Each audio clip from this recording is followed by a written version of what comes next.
The silent burden. How suppressed anger affects your mind and body. Carl Jung's wisdom. There are many kinds of weight that we are asked to carry in this life. Some of them we know all too well. There is the tangible weight of our daily responsibilities, of professional deadlines, of the silent and spoken expectations from those around us. These are the burdens we can see, the ones we can name and point to. But then there is another kind of weight, a far heavier and more insidious kind. It is a burden that is much harder to notice because it doesn't live in our schedules or on our to-do lists. It lives deep inside of us, in the quiet, unseen chambers of our own psyche. It is the silent, crushing weight of unspoken emotions. Among these exiled emotions, anger is one of the heaviest, and its true weight comes not from what happens when it bursts out into the open, but precisely because of what happens when it doesn't. Suppressed anger is a quiet force, but it is not a harmless one. It doesn't scream, it doesn't shout, it doesn't call attention to itself in obvious ways. Instead, it sinks deep into the bedrock of our being, waiting in the silence, and methodically shaping our lives in ways we don't always realize. I want you to think for a moment about the times you have felt a hot surge of anger rise within you, but you told yourself to stay calm, to be the bigger person, to hold it in, to push it down. In that initial moment, it can feel like an act of strength. It can feel like discipline, like mature self-control. But afterward, there is often a lingering acidic tension, a feeling like something unresolved has settled deep into the tissues of your body and the corridors of your mind. That is the beginning of the silent weight. The great psychoanalyst Carl Jung once wrote, with his characteristic piercing insight, "Until you make the unconscious conscious, it will direct your life, and you will call it fate." Suppressed anger is exactly this kind of powerful, unconscious force. It does not simply vanish when we deny it or pretend it isn't there. It simply moves into the background, into the shadows of our awareness, and from there it begins to shape our thoughts, our behaviors, and even our physical health, without us ever consciously realizing it. We may think we have mastered our anger, but in truth, it has simply found another, more subtle and often more destructive way to live through us. We so often misunderstand the nature of anger. Our culture has taught us to see it only as a destructive, dangerous, or shameful emotion. We are taught from a young age to avoid it, to label it as bad, to see its expression as a sign of weakness or a lack of control. But anger in its pure archetypal form is not the enemy. The profound silence we impose upon it is what truly causes the damage.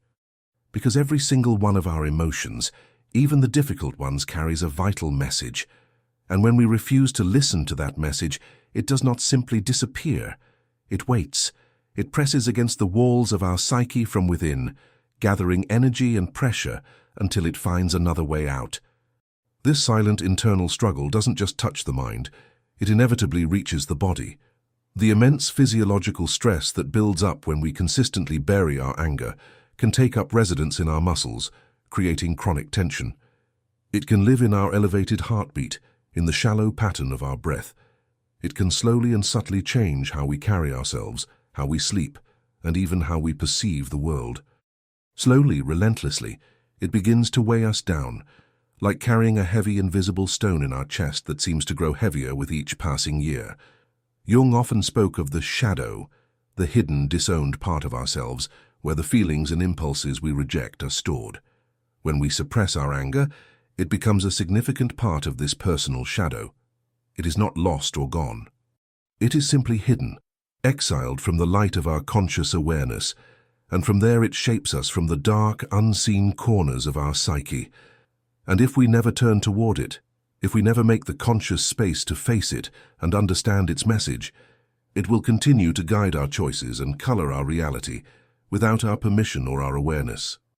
So when we speak of suppressed anger, we are not speaking of something minor or trivial. We are speaking of a powerful energetic force that can alter the entire course of our lives, quietly and steadily from within.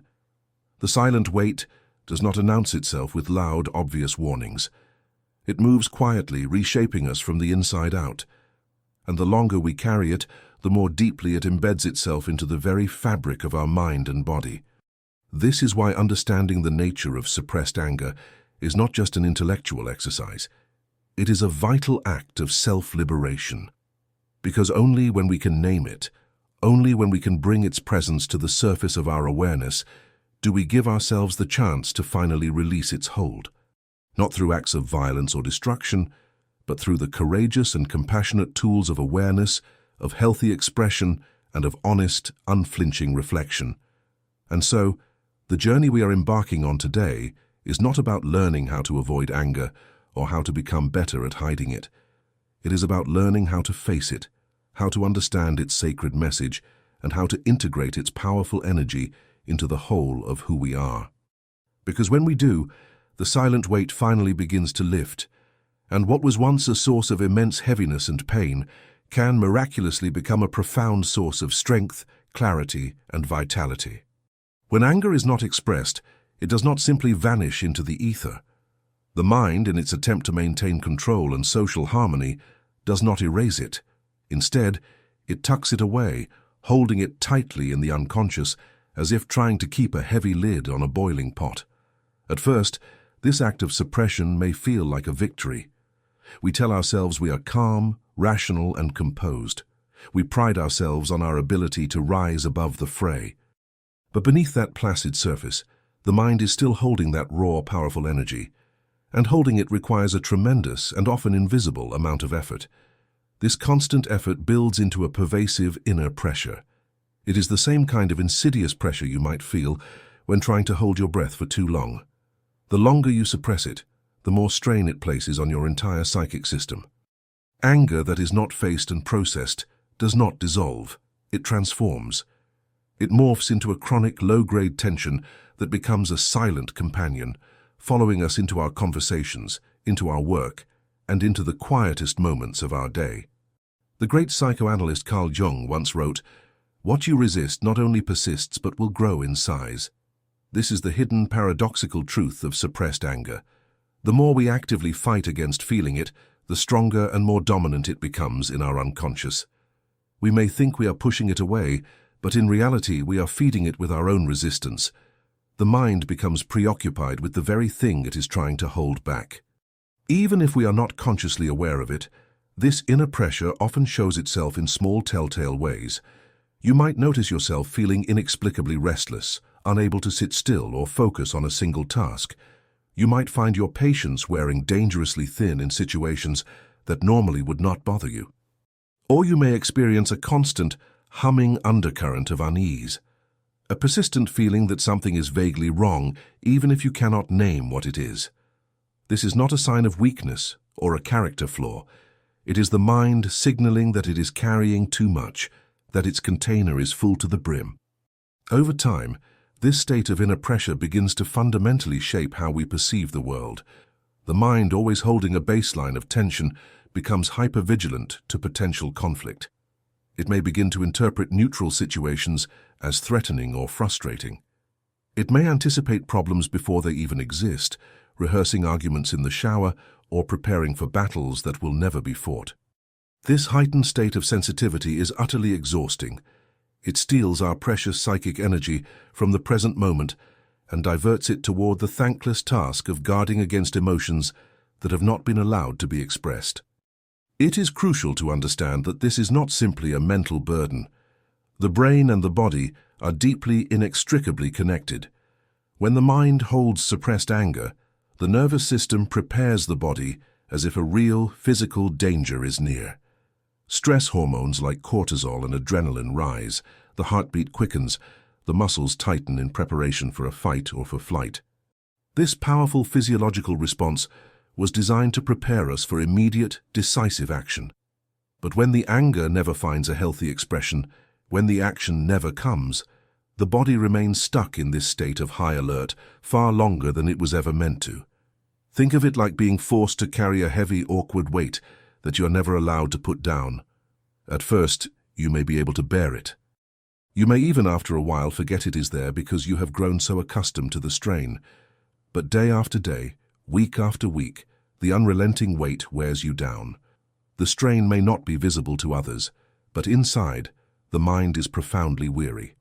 Suppressed anger demands an enormous amount of energy to contain, and that energy is inevitably stolen from the parts of us that need it most for a healthy, vibrant life. our clarity of thought, our ability to focus, our creativity, and our fundamental sense of inner peace. Jung understood this dynamic perfectly when he spoke about the power of the unconscious. He warned that what we consciously bury will continue to live within us, shaping our lives silently from the shadows.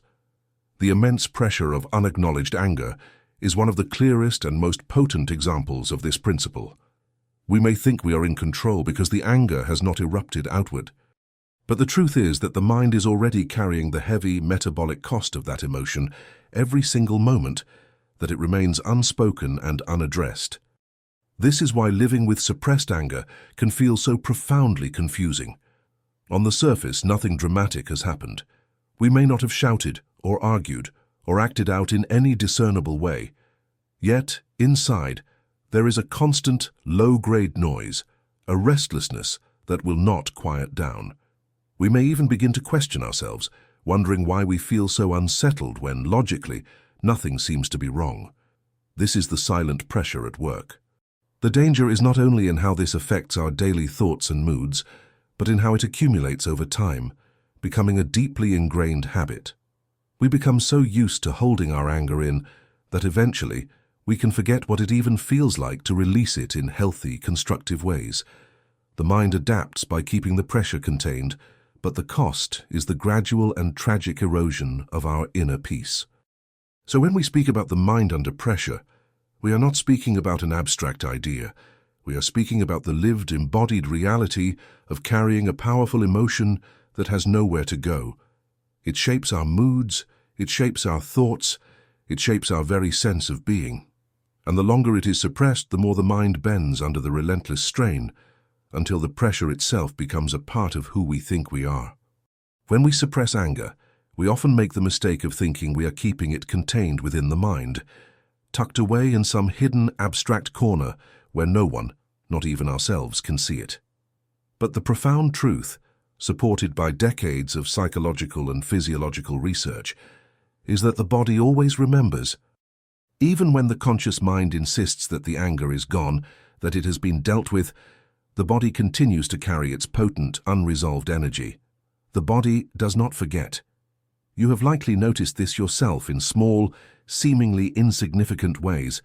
A chronic tightness in your jaw after a long day of holding things in, a persistent stiffness in your shoulders and neck that feels heavier than mere physical strain, a restless, churning tension in your stomach that arrives without any logical explanation.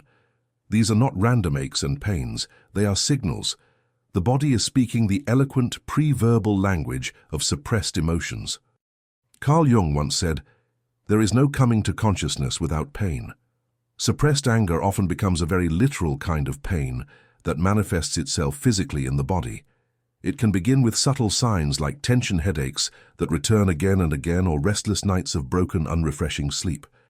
Over time, if this inner state is consistently ignored, it can grow into more significant patterns that affect our long-term health: chronically elevated blood pressure, a weakened and compromised immune system, and a body that feels as though it is always bracing for impact, even in moments of profound external stillness and safety. The human body was never designed to carry the intense energy of anger silently for long periods. Anger is, by its very nature, an activating emotion. It is a surge of energy designed to prepare us to respond, to move, to protect ourselves. It raises the heartbeat, it sharpens the senses, it tenses the muscles.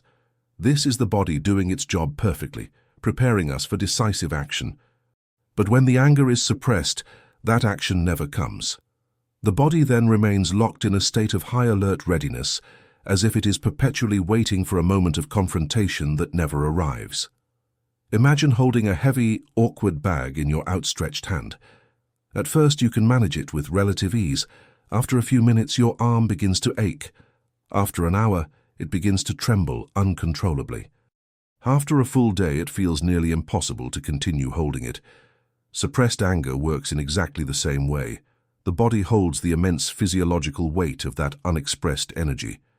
And though the strain may seem manageable at first, it grows heavier and more debilitating with time. This silent, chronic strain is not always easy to trace back to its original source. We may think our persistent tiredness comes from a lack of sleep, or that our chronic muscle tension comes from poor posture. We may even convince ourselves that these aches and pains are simply an unavoidable part of life and aging. But very often, the body is carrying the heavy emotional burdens that we have refused to release. It becomes the unwilling container for what the conscious mind will not acknowledge. The autonomic nervous system plays a powerful and central role here. When anger is suppressed, the sympathetic nervous system stays perpetually activated, keeping the body in a state of quiet, unrelenting stress. This is the fight-or-flight response, the ancient and brilliant survival mechanism that helped our ancestors survive real physical threats. But when that system is chronically triggered without any corresponding physical release, it does not settle back into a state of calm.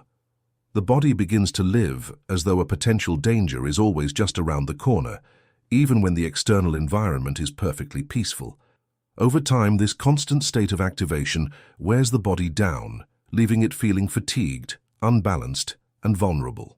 What makes this so difficult to diagnose in ourselves is that the physical signals of suppressed anger can be easily mistaken for many other things. A racing heart may feel like a symptom of an anxiety disorder. A stomach in knots may seem like a simple issue of digestion. A constant nagging ache in the neck and shoulders may feel like it's just stress from work. And while all of those things can be true, what often lies beneath them is a deeper layer of unexpressed anger, waiting patiently to be acknowledged. The body does not lie. It faithfully and accurately records what the mind tries to hide. And this profound, unbreakable connection between the mind and the body is not separate from who we are. We are one whole, integrated being. When we consistently silence our emotions, we are silencing a vital part of that wholeness. And the body, in its immense wisdom, takes on the responsibility of carrying what has been denied. Jung understood this unity with perfect clarity. He believed that the psyche and the body, the soma, are inseparable, that what happens in one inevitably and always appears in the other. So when you feel your body tightening, when you notice a heaviness that seems unexplainable, I invite you to pause and ask yourself a gentle, curious question. What is being held here? What emotion have I silenced that my body is now speaking for me? These are not questions of judgment. They are invitations to listen, because suppressed anger will always find its way out. If it cannot be spoken, it may appear as a physical illness. If it cannot be acknowledged, it may appear as a profound and chronic exhaustion. If it cannot be faced directly, it will show itself in a restless, muscular tension that never seems to leave. The body, in its wisdom, keeps the score of everything we try to forget. But in doing so, it also offers us a map. Each ache, each point of heaviness, each restless night can guide us back to the emotions we need to face. And when we begin to listen, when we allow ourselves to finally feel what we have silenced for so long, the body slowly and miraculously begins to soften. The silent weight lightens, not because the anger disappears, but because it has finally, after all this time, been acknowledged.